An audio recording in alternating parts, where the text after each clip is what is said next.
كيفية تصليح البشبش أو ما يسمى بالدرباقة، عفوا الشبشب أو ما يسمى بالدرباقة. نحتاج إلى، انظر كيف هي مقطعة ولا سلاح المشي. مشي أدوات التصنيع نحتاج إلى البراغي هذا واحد، وإلى هذه الدائرة رونديلا، ثم نضع هذه هنا،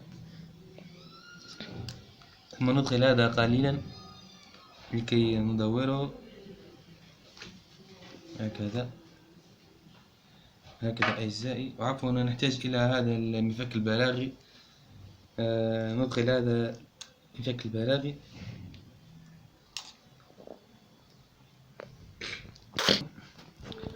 نواصل عملية إدخال البراغي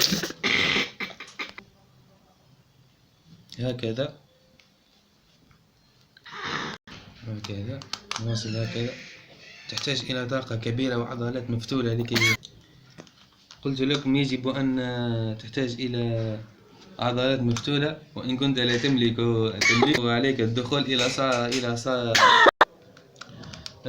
صالون الميسكيلاسيون هكذا. انظروا اكتملت عملية التصليح. قلت لكم إن كنت لا تملك العضلات فادخل إلى صالون الميسكيلاسيون، أو أخذ كمية من البروتين لكي تصلحها، أو تشرب كمية من الشوفان. انظر اكتملت.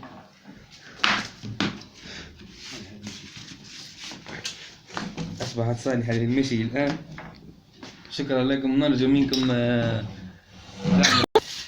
الاشتراك في القناة وضغط زر الإعجاب، ونرجو أن ينال إعجابكم هذا الفيديو. ما تنسوش سبسكرايب. سلام.